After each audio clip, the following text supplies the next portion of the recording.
ಗಂಗಾ ಮಾತೆ, ಕಾವೇರಿ ಸಂತೃಷ್ಟವಾಗಿ ಕಬಿನಿ ಭರ್ತಿ ಆಗ್ತಾ ಇದೆ ಅಂತ ಹೇಳಿ ನನಗೆ ನಮ್ಮೆಲ್ಲ ಅಧಿಕಾರಿಗಳು ತಿಳಿಸಿದ್ದಾರೆ.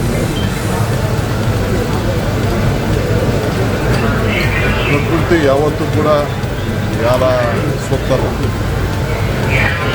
ಪ್ರಕೃತಿ ನಿಯಮದಂತೆ ನಾವೆಲ್ಲ ಬದುಕ್ತಾ ಇದ್ದೇವೆ. ತಮಿಳುನಾಡಿಗೆ ಏನು 177 TMC ಇಡಬೇಕು ಅಂತ ಹೇಳಿ ನಮಗೆ ಆದೇಶ ಇದೆ. ಇದಕ್ಕೆ ಸುಪ್ರೀಂ ಕೋರ್ಟ್ ಕೂಡ ಒಂದನ್ನು ಕೊಟ್ಟಿದ್ದಾರೆ. ಆ ನ್ಯಾಯಾಲಯದ ತೀರ್ಪೇನು ನಮಗೆ ಬಂದಿದೆ ಸುಪ್ರೀಂ ಕೋರ್ಟಲ್ಲಿ, 2 ರಾಜ್ಯಕ್ಕೂ ಅದೊಂದು ವರ. 2 ರಾಜ್ಯಕ್ಕೆ ಕಾಪಾಡೋಂಥ ಒಂದು ತೀರ್ಪನ್ನು ಕೊಟ್ಟಿದ್ದಾರೆ. ನಿನ್ನೆ ಟೈಮ್ಸ್ ಆಫ್ ಇಂಡಿಯಾನಲ್ಲಿ ಬ್ಯಾಲೆನ್ಸಿಂಗ್ ರಿಸರ್ವೇರಿಂದ ಏನು ಅನುಕೂಲ ಆಗ್ತಾ ಇದೆ ಅಂತೇಳಿ, ನೀವು ಯಾರೋ ನಿಮ್ಮ ಮೈಸೂರು ರಿಪೋರ್ಟರ್ ಅದ್ರ ಬಗ್ಗೆ ಒಂದು ವಿಶೇಷವನ್ನು ಕೊಟ್ಟಿದ್ದಾರೆ. ಇವತ್ತು ನನ್ನ ಸ್ನೇಹಿತರುಗಳು, ಸಂಘಟನೆಗಾರರು ಹೋರಾಟ ಮಾಡ್ತಾ ಇದ್ದಾರೆ, ಬಂದ್ ಮಾಡ್ತೀವಿ ಅಂತ ಹೇಳಿ. ಪ್ರಜಾಪ್ರಭುತ್ವ ವ್ಯವಸ್ಥೆಯಲ್ಲಿ ಹೋರಾಟ ಎಲ್ಲರೂ ಹಾಕ್ತಾರೆ. ಯಾರು ಹೋರಾಟ ಕೂಡ ಬೇಡ ಅನ್ನೋದಿಲ್ಲ. ಆದರೆ ಹೋರಾಟಕ್ಕೆ ಹಿನ್ನೆಲೆ ಇರಬೇಕು. ಬರೀ ಮಾಧ್ಯಮದ ಒಂದು ಆಸ್ತಿ ಆಗಬಾರ್ದು. ಸಾರ್ವಜನಿಕ ಬದುಕಿನಲ್ಲಿ ನಾವು ಗಮನ ಇಟ್ಕೊಳ್ಬೇಕು. ಯಾರ ಆಸ್ತಿ ಪಾಸ್ತಿಗಳಿಗೆ ತೊಂದರೆ ಆಗೋದಾದರೆ ನ್ಯಾಯಾಲಯಗಳು, ಸರ್ಕಾರಗಳು ಯಾವ ಕಾರಣಕ್ಕೂ ಇರಬೇಕು. ಅದಕ್ಕೆ ನಾನು ಮನವಿ ಮಾಡ್ತಿದ್ದೇನೆ, ಇದನ್ನು ದಯವಿಟ್ಟು ಕೈ ಬಿಡಿ. ಈಗ ನಾನು ನೀರು ಬಿಡೋದು ಬೇಡ ಅಂತ ನಾನು ತೀರ್ಮಾನ ಮಾಡ್ತೀನಿ ಅಂದ್ಕೊಳ್ಳೋಣ. ನಾಳೆ ನಮ್ಮ ಸ್ನೇಹಿತರುಗಳೆಲ್ಲ ಏನು ತೀರ್ಮಾನ ಹೇಳ್ತಾರೋ ಅದು ಬೇರೆ ವಿಚಾರ. ಅವ್ರ ಮಾತಿಗೆ ನಾವು ಗೌರವ ಕೊಡಬೇಕು. ಎಲ್ಲರೂ ಆಹ್ವಾನಿಸಿದ್ದೇವೆ. BJPಯ ಮಂತ್ರಿಗಳು ಮತ್ತು ಸಂಸತ್ ಸದಸ್ಯರು ಪಾಪ ದೆಹಲಿಯಲ್ಲಿ ಬಂದು ಸೆಂಟ್ರಲ್ ಮಿನಿಸ್ಟ್ರನ್ನ ಭೇಟಿ ಮಾಡಿ